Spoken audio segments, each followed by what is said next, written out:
is Danielle Carlson, and I'm a member of the Daughters of Norway Hulda Garborg Lodge, and I'm a professional soap maker with my own soap making company, the Doe Fawn Bath Co. Thank you to the Sons of Norway Norge Lodge for always doing such a great job with the Vista Viking Festival. I am so looking forward to the festival this year, and as a professional soap maker, I'm really excited to give a short talk about the Viking Age soap making methods and hygiene. Perhaps this will help enhance not only your historical view of Vikings, but also your reenactment costume. But before we get to that, I want to let you know that I've actually made Viking soap from ash and animal fats using the same old world method as the Viking villagers, and it will be available for purchase at the Vista Viking Festival. I have taken extra steps at the end to neutralize the soap. It's exactly the same soap, except it is pure without any leftover lye. Also, if you choose to purchase this soap, you will get exclusive access to a tutorial on the Doe Fawn Bath Co. online, where you can learn in more detail exactly how these bars of soap were made.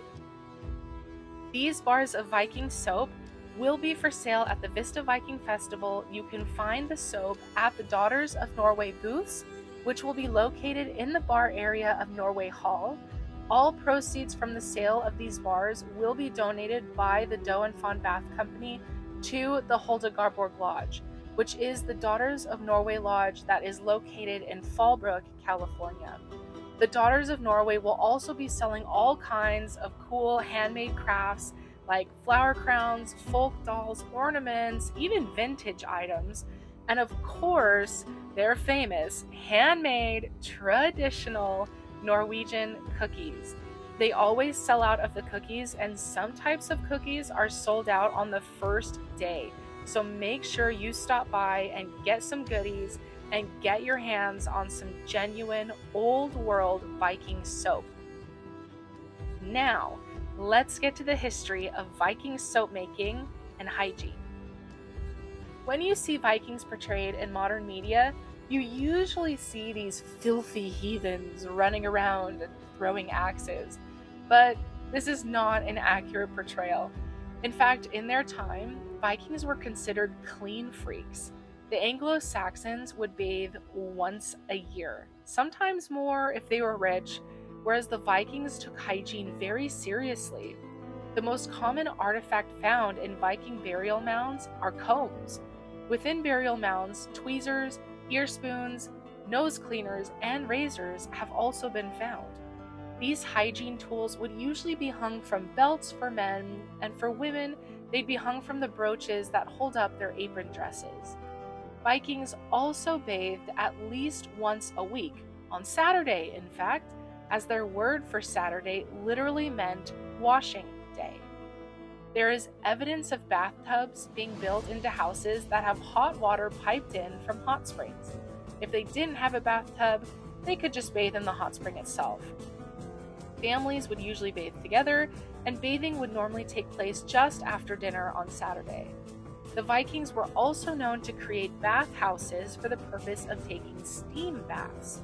There's also an account claiming that if they did not have a bathhouse to take a steam bath in, they would lay in front of a fire and let themselves overheat and sweat off the dirt and grime, which was known as baking, but this account is less reliable.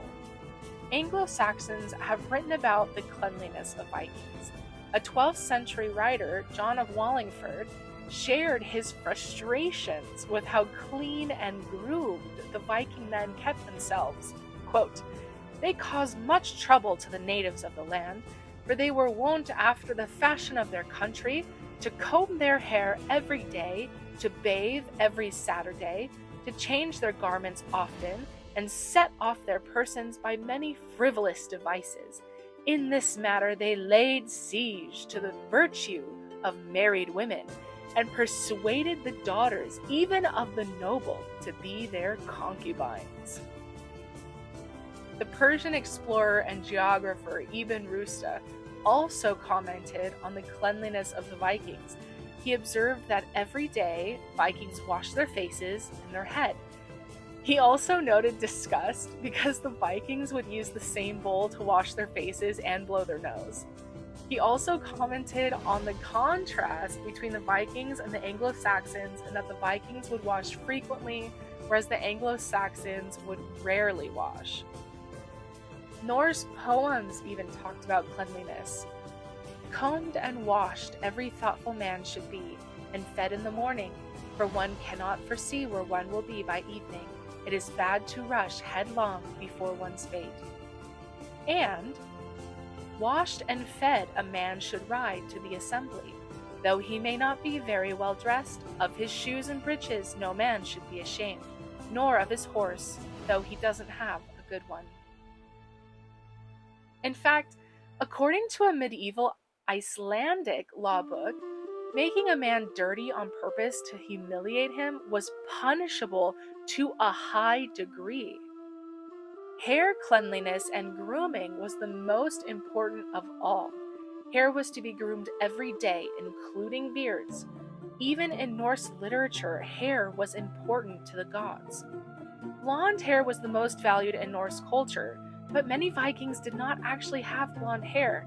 They achieved this blonde color of hair through the harsh lye soap that they would make. In fact, the soap was so harsh on their hair and their scalp that it kept their people free of head lice. It would also chemically exfoliate their skin, though it could cause burns if it was still too alkaline. To achieve blonde hair, they would leave this lye-heavy soap in their hair over a period of time. I also assume that their hair, while blonde-colored, was probably pretty straw-like given how harsh this lye soap was.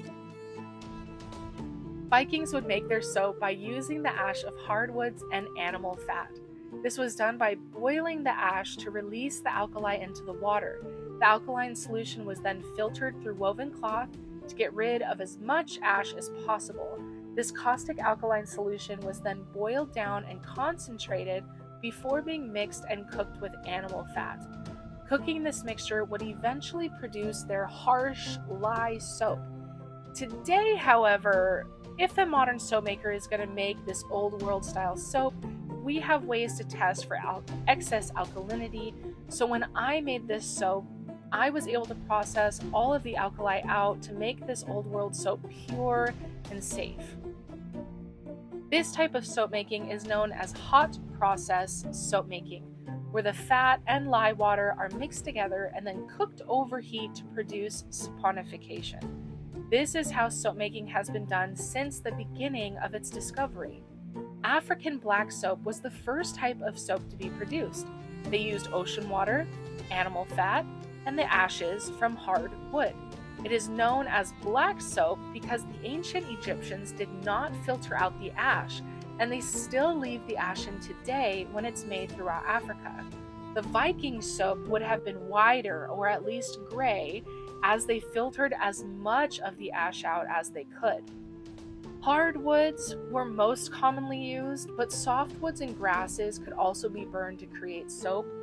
Animal fat, such as tallow from cows or sheep, and lard, were the fats of choice to create soap with. The fat and ashes were usually collected over the course of a month and then created into soap over the course of a couple days. And let me tell you, this style of soap making is very time consuming. So when I made the batches of soap for sale at the Viking Festival, it took me 5 days to make the amount of soap that I'm going to have available. And just to make a small batch of soap will probably take around 2 days. So this is definitely a very time-consuming process. So after this soap was made, it would then be used throughout the month in their daily and weekly washings and made again in the next month. Given that cleanliness was such a major part of Norse culture, we can assume that good soap was a valuable commodity. The alkaline solution that Vikings were able to leach from the ash was still caustic enough to be harmful, but nowhere near as dangerous as the actual lye water that is used in modern soap making. Because of their use of a weaker alkaline solution rather than true lye water, Viking soap was significantly softer than modern bars of soap. After a few weeks, when the waters evaporated from the soap, the Viking soap would be harder, but it was never rock hard like modern bars of soap can be. This is because bar soap today is usually made with pure sodium hydroxide. And then, of course, gel and liquid soap is made with pure potassium hydroxide. This level of concentrated sodium hydroxide produces a very hard bar when mixed with saturated fat. What the Vikings were leaching out of ash had some sodium and potassium hydroxide, but it was mostly potassium carbonate. Potassium makes a very soft soap. So how did the Vikings get harder rather than gooey soap? The Vikings followed the African black soap method and used ocean water, brackish fjord water, or would add salt to fresh spring water.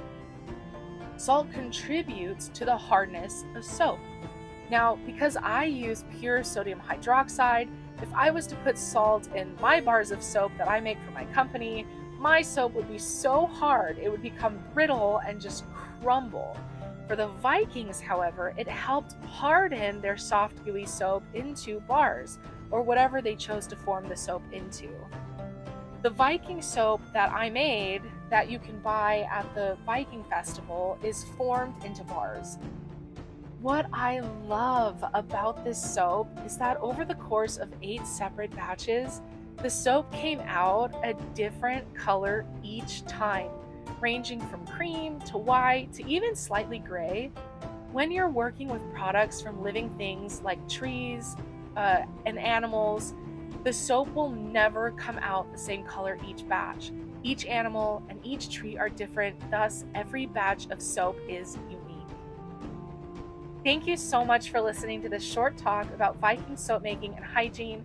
If you have any questions about the Viking soap or soap making process, you can contact me through my website at www.thedoeandfawnbathco.com. Otherwise, I hope I get to see you at the Viking Festival. Remember, if you want to purchase the soap, I will be in Norway Hall in the bar area at the Daughters of Norway booths, and you will get access to an exclusive video tutorial on how this soap was made. I hope all of you enjoy the Viking Festival.